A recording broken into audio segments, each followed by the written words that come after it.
The Johnson Wax Program with Fibber, McGee, and Molly.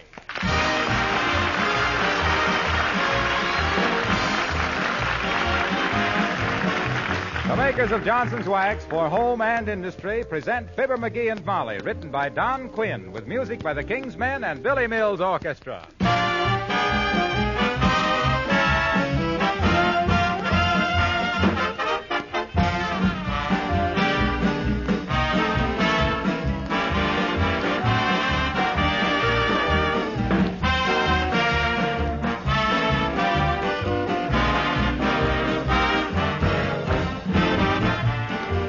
I'm sure that our listeners in the far south, where snow is an infrequent luxury, will pardon me for a moment while I read you part of a letter that a railway man from Nebraska just sent in. It tells about one very special winter use for Johnson's Wax, and I believe it'll be helpful information for a great many of you. In the wintertime, he writes, I always apply Johnson's Wax to my snow shovel when I shovel snow off my sidewalks. This prevents the snow from sticking to the shovel, and certainly is a big help, especially when the snow is heavy and wet. You may want to tell Fibber and Molly's many admirers about it. Well, as a matter of fact, we do, and now we have. The next time any of you have snow to shovel off your walk, try a little Johnson's Wax on the shovel. It really works. This is just one of over 100 extra labor-saving uses for Johnson's Wax, besides its main use for protecting your floors, furniture, and woodwork.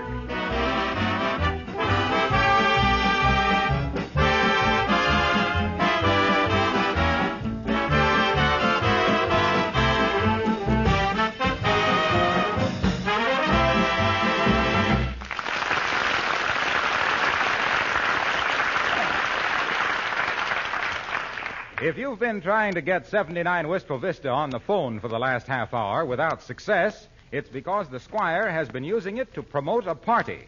He's still trying as we meet Fibber, McGee, and Molly. Hello? Wilcox resident. Is that you, Junior? It's Fibber McGee speaking. McGee. Yeah. Look, can you and Mrs. W. come over tonight? Molly and I are throwing a wingding. Yeah.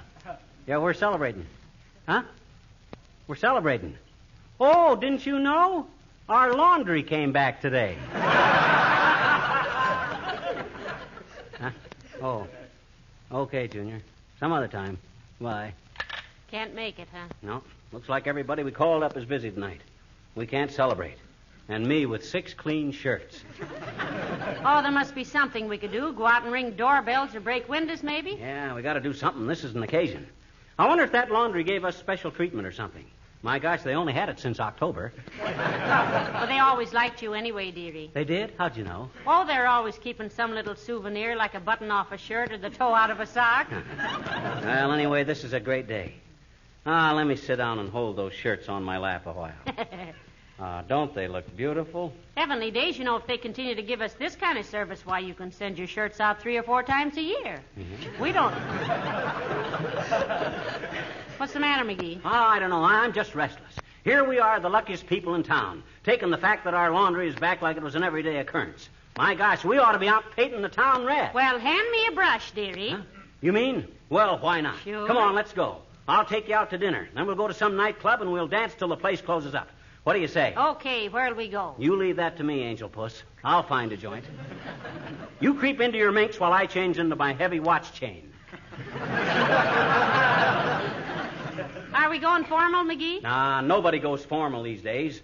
You wear your black dress with the polite pearls. Cultured pearls. Same thing. Hey, how's my blue serge? Too shiny? Well, it was. In fact, the tailor told me he had to wear smoked glasses while he pressed the pants. But I brushed it with a wire brush, and it's all right. Oh, fine. Say, where'd you say we were going? Well, there's the Empire Room at Charlie's Chili Bowl. Oh, no. The dance floor's too crowded there. Oh. The waiters have to take your food around the block and in the back door. Well, how about the General Eisenhower Allied Victory Club? I never heard of it. Well, they changed the name. Used to be the old Heidelberg Student Prince Beer Garden. Oh, yeah. Sweet music and sauerkraut. I remember the time... Come in. Good evening, folks. My name's Beulah. Huh? Yes, and I wonder, could you direct me to the residence where Mr. and Mrs. Toops live in? I'm a foreigner in this neighborhood. Oh, well, certainly. The Toopses live in the 3rd house down on this side of the street. Are you their new cook? Yes, ma'am.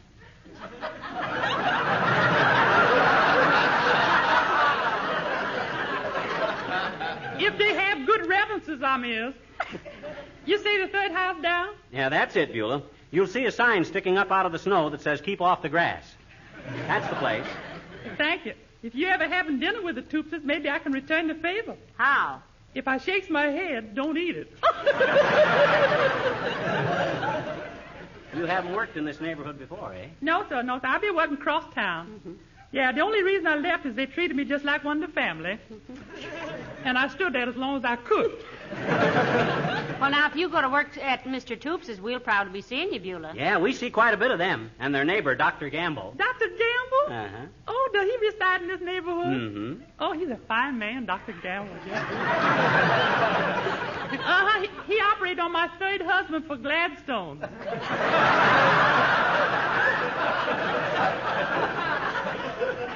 Gladstone's, Beulah?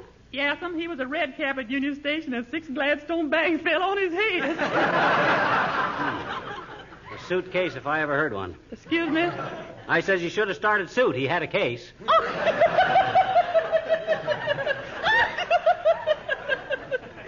He real amusing, ain't he, man?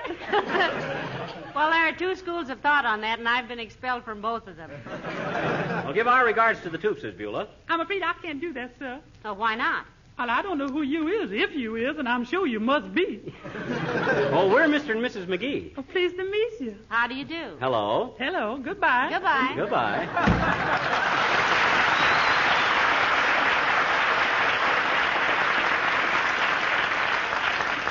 Well, I'm afraid she won't like working for Mrs. Toops, dear. No? No, she just keeps them long enough to use up their ration stamps. Well, this ain't celebrating the return of our laundry, Molly. Come on. Let's go out and swing it. Heavenly days. I haven't been out for so long, I don't know what they're dancing now. Are they still having Charleston contests? Yeah, but now they call it jitterbugging. Though the big rage is the rumba. The rumba. Yeah, that's a variation of an old dance called the happy hound dog. The rumba is? What does a hound dog do when he's happy? He wags his... Exactly. That's the...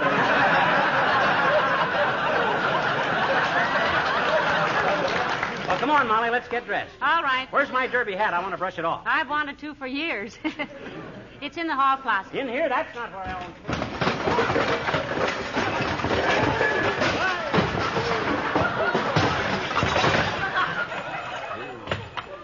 Gotta straighten out that closet one of these days.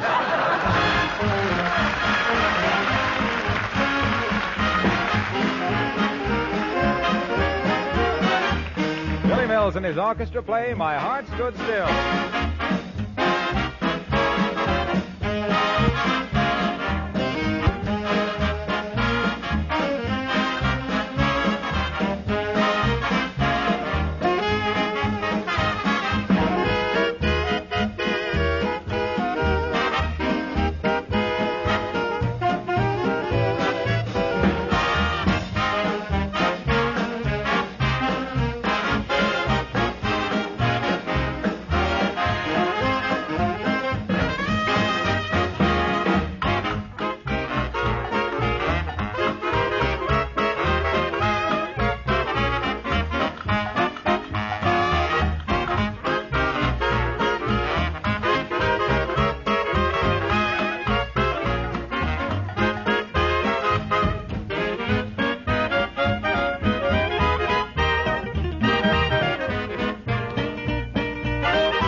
Right up ahead there. The Club Flush. That's quite a spot, they tell me. They got a swell boogie-woogie player there. Oh, boogie-woogie. Oh, I love that. Yeah. Isn't that the kind of piano playing that sounds like rain on the roof with the left hand and somebody playing the flute in the attic with the right hand? That's it. If we can get a ringside table in here, we can... Okay, doorman, okay. Open up for a couple of cash customers. Don't be impetuous, mister. There are very few places in this mercenarious world where cash is nil and void, but you have stumbled onto one this night. Well, what do you mean? Aren't you open for business tonight? Lady, was I to permit yous to peer into the interior of this abattoir, yous would recoil in horror. It is so crowded that the trombone player is flat on his back playing vertical. Well, look, Bud, I ain't exactly innocent in this nightclub stuff. There's always room for one more couple if the proper arrangements are made. How's about a couple of bucks for yourself? I agree that yous is not innocent, Doc. Yous is guilty of attempted bribery. I am stationed at this door to separate the heps from the icks. And I cannot betray that trust. Not for no $2. For 10, I could maybe arrange for you to sit with the band and eat off the drum. Say, listen, we won't pay $10 to get into any nightclub. That's outrageous, Bud. I don't mind tipping for services rendered, but by George... Hey, look, will $5 do it? Sorry, comrade. $5 would put me too high in the brackets come March 15th. Come on, McGee, let's just find a restaurant and have dinner and then go dance someplace. Okay, and look, Bud, you can afford to be tough with the customers now, but wait till things ain't quite so prosperous. Come those times again, Doc. My salary is raised 50%. Why? Nobody needs a bouncer when they don't have any business. Not to bounce people out, lady. Come hard times, I can stand out here and bounce people in. Now move on, friends. Ah, yes, Mr. Chilius. Your table is reserved.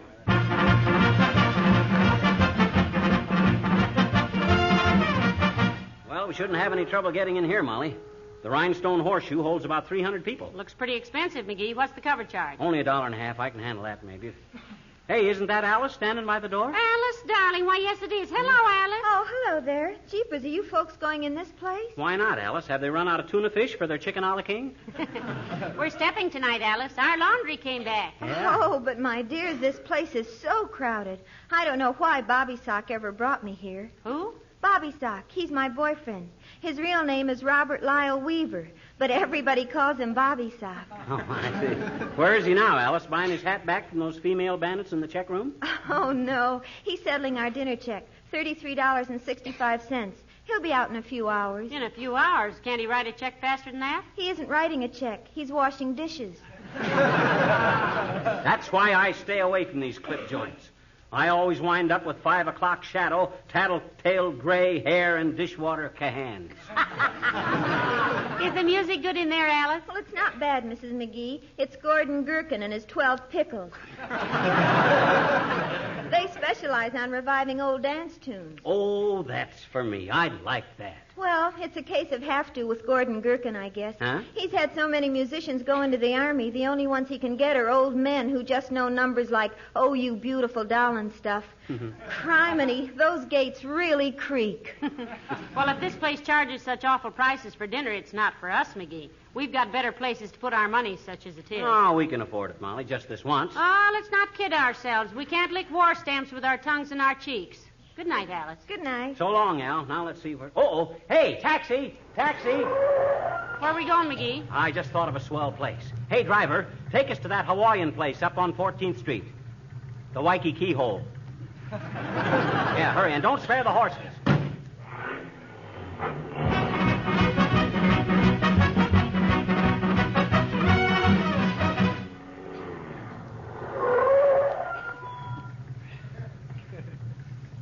Well, thanks, Bud. Here's your fare and 15 cents for yourself. Don't spend it in riotous living. Well, looks like this place was doing a big business, McGee. That's a very popular spot. You like Hawaiian music? Oh, I love it. You know, I'd like to live in the islands and swing and sway the livelong day in a skirt of hay, hay, hay. I tell you, there's something about... Well, hello, folks. Don't tell me you're going night clubbing. Hello, Mr. Wilcox. And what if we are, Junior? We've been downtown before, at night. Nobody has to tie us up when a streetcar goes by. We wear shoes, too.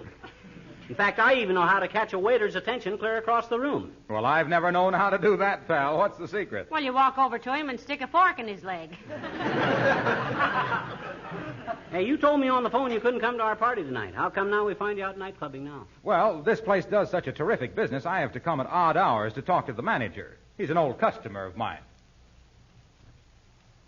here we go again, folks. Just bear in mind that Wilcox is to Racine, Wisconsin, what McCarthy is to Bergen. Except that Bergen is sometimes surprised at what comes out, and Racine never is. Excuse the digression, Junior. Sure. But I was just talking to the manager about his kitchen floor. Say, I wonder what he uses on the linoleum to keep the colors fresh and bright and preserve it against all the wear and tear and protect it against all the stuff that must be spilled on it from day to day. Why, he uses Johnson's self-polishing glow coat. No. My God. Well. It's a small world, isn't it? You know, the kitchen in this place is immaculate. Every noon before they open up, the kitchen boys pour out some glow coat, spread it around, and in 20 minutes or less, the kitchen floor is a beautiful sight to behold. Mm-hmm. Gleaming, sparkling, spotless. Restaurant owners like Johnson's glow coat because they don't have to waste time rubbing and buffing it to a high polish. Oh. When it dries, it has a high polish. Well, this is the place we've been looking for, Mr. Wilcox. Yeah, we both love that soft, restful Hawaiian music. Hey, you think you'd get us a table in here, Junior? Well, let's open the door and take a look. All right.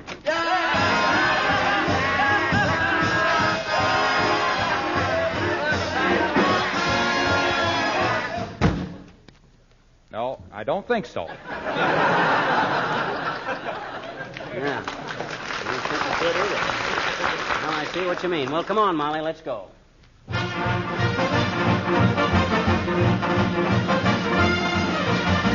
Well, this place looks a little quieter, McGee. Know anything about it? No, we'll ask this guy coming out. Hey, Bud, you been in the Pelican Club here? Yes, why? Why do they call it the Pelican Club? When you see the size of your bill, you'll know, madam. What kind of place is this, Bud? Horrible. How's the music? Raucous.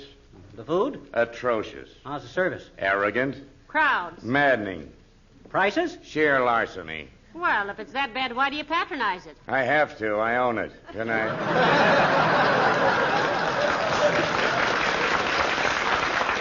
Well, frankly, McGee, I'm getting a little worn out. Can't you think of any place we could go and dance? Look, let's stop at Kramer's drugstore and get a bowl of soup and a sandwich and then go to a nice dance hall. Like, for instance, the Cassidy Hotfoot up on the north side. Oh, that's a swell idea. After all, a nightclub doesn't... Well, now, who would I be meeting so far from home than Molly and Fibber, lad? Sure, and you're a sight for sore eyes, which I happen to have because of a slight argument with the head waiter at the Gay Paris. The Gay Paris? Hey, we were thinking a little earlier about going there for dinner and dancing, Uncle Dennis. What was your argument about? Oh, the dirty, underhanded Almadun gave me a piece of steak that was stolen off the tread of a General Sherman tank, and I made a joking reference to the same. Oh, I see. I says, I don't mind eating the horse, Mansoor, but after this, would you be so good as to remove the harness before not quite cooking it enough? And the battle was on. Oh, dear. Was it quite a fracas, Uncle Dennis? Oh, it was a glorious bit of a brawl, McCushla. I led with my right. He countered with a sugar bowl. I crossed with me left. He jabbed with a ketchup bottle. Mm-hmm. I stuck me thumb in his eye. Still fighting fair. He kicked me under the chin. I slugged him with a passing busboy. He pours hot coffee down my neck. And then, that's when I lost my temper. Well, nice control up to there. So what happened? Well, I'm a bit confused from there on, lad, though I dimly remember shaking hands with the Gazoon and congratulating him on putting up a fine defense. And what did he say? Not a word, him being unconscious at the time, as far as I could see. Had a table across his face. Oh, you can have a grand time at the Gay Paris. Whoa, tread on the tail of my coat. Whoa, tread on...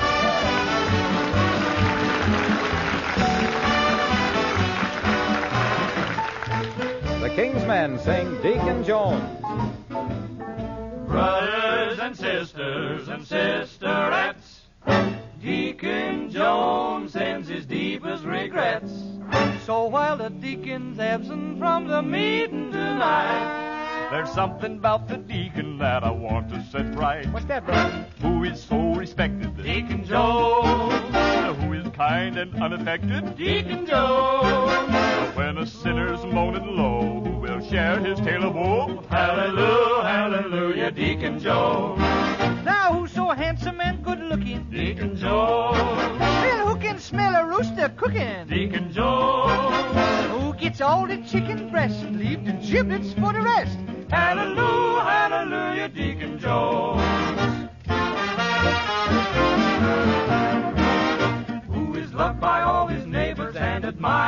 The deacon. Who will help you with your labors when you're tired? The deacon. Who will help you beat the rug? Who will find that cider jug? Hallelujah, hallelujah, Deacon Jones.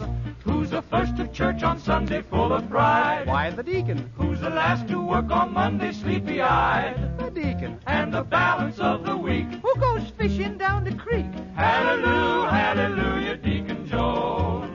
Now, brothers and sisters, you all know that everybody has his imperfections. But before we all adjourn and before the deacon return, we will hold the annual election. Hold everything. Hold the deacon. Who takes charge of all the meetings? Oh, you do, Deacon. Who extends the hearty greetings? You always do it, Deacon, when the ballots all are in. Who will count the votes and win? Hallelujah, hallelujah, hallelujah, good old Deacon Jones.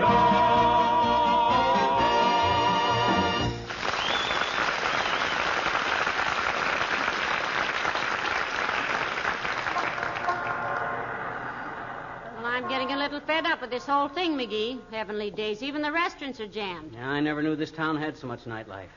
Maybe we should have made a reservation someplace. I just made a reservation. What? Never to do this again. Doggone it, there must be some quiet little place that has a sandwich and a cup of coffee. I'd settle for a cracker and a harmonica at this stage of the game. Oh, hey, there's Doc Gamble. Maybe he knows the place. Hey, Doc, wait a minute. Well, hello there, Mrs. McGee. Hello, Doctor. Hello, McGee. You're looking very ship-shape. Oh, you think so, Doc? Yes, indeed. Particularly from the stern do you have a ship shape. Oh, yeah? Will anybody ever tell you you look like a sub? Normal? Now, stop it, boy, stop. Certainly. What are you two doing roaming the streets? Didn't you hear the curfew? We're celebrating, Doc. It's a big occasion for us. Sure, our laundry came back today. Well, congratulations. How did it look? Ah, beautiful, Doc. Simply beautiful. Yes. Drop by tomorrow sometime and see it, Doctor. Yeah. I'd like to very much. I sent out some laundry once. But it never... Oh, I'm sorry, Doc.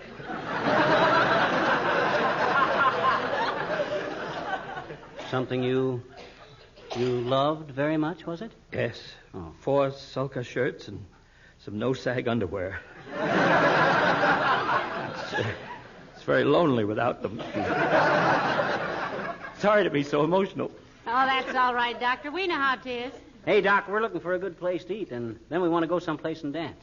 You got any ideas? No, I'm afraid not, McGee. I hate nightclubs myself. Uh-huh. I can get the same effect by kneeling down and banging my head on the sidewalk. And besides, I can never get a paper hat that fits me.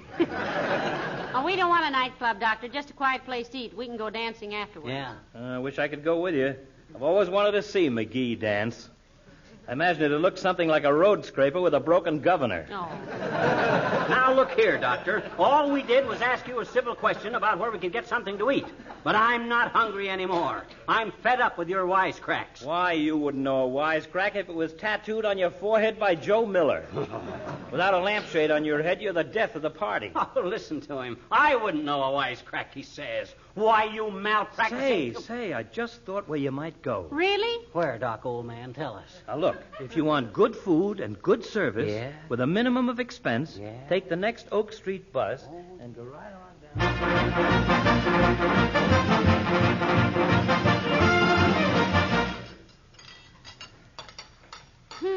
Isn't this good coffee, McGee? Wonderful. Let's dance one more dance and have another cup. I could use another order of that pastry, too. Well, it turned out to be a nice evening after all, didn't it? Yeah. What time is it? What do you care what time it is? Come on, let's dance. Or do you want to drink this one out? I finished my coffee, thanks. Let's go. Okay.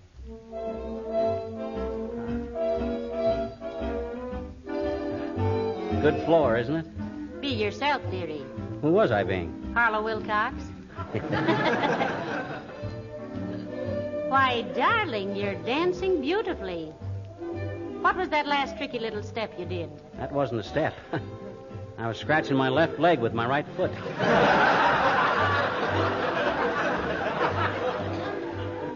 You remember how we we used to take those moonlight excursions on the Illinois River, McGee? Yeah. The old city of Peoria. I think that was the steamboat that invented Fulton. Yep. Used to go clear up to Starved Rock, didn't we? Ah, good old Starved Rock. Remember Fred Nittany from there? The guy I was in vaudeville with? Yes, you've told me all about him. Oh, we had a great little act. We had one gag where I'd dance up to Fred and say, "Do you file your nails?" He'd say, "No, I just throw them away." And he'd hit me on the head with a folded newspaper. Surefire. I'll bet it was. Does it bother you if I listen while you talk while we dance? Not a bit. Yes, sir, those were great old days in vaudeville.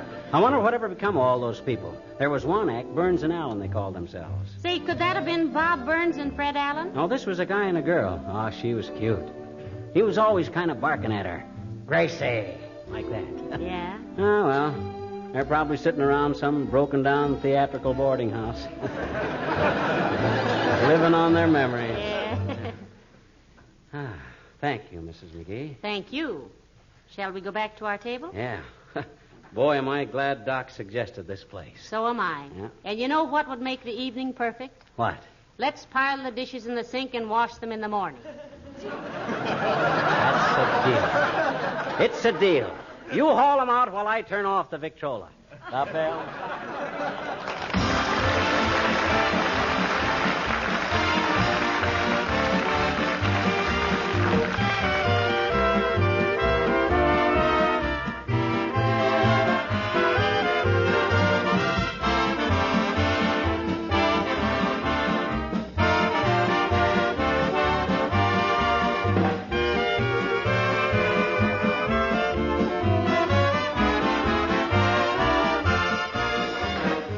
Whenever I spend a little time in my own kitchen, and that's quite often, I'll admit, I realize how important linoleum floors really are. When they're bright and sparkling, the kitchen is certainly a much pleasanter place to work in. That in itself is a good enough reason for using Johnson's self-polishing Glow Coat. And yet that's only a very small part of the Glow Coat story. A more important reason is, of course, the way Glow Coat protects linoleum surfaces against wear and dirt. How it makes linoleum last 6 to 10 times longer. Another is the way Glow Coat saves you work. Because it's self-polishing, it needs no rubbing or buffing. You simply apply and let dry. Glow Coat does the rest. Even on linoleum that's been down for many years, Glow Coat works wonders.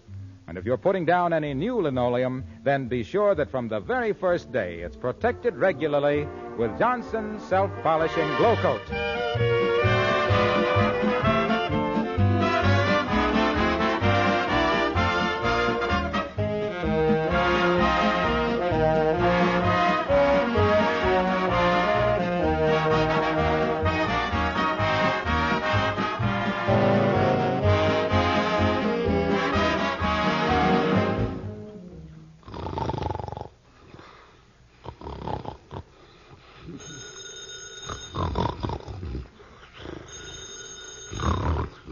McGee, wake up. Mm-hmm.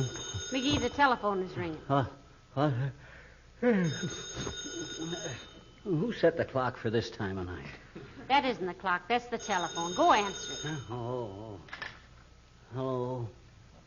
Who? Oh, fine. Thanks, Junior. Goodbye. Who was that? Wilcox. Said he got a reservation for us at the Chez When if we can pick it up in 15 minutes. Isn't that nice? That's wonderful. Good night. Good night, all.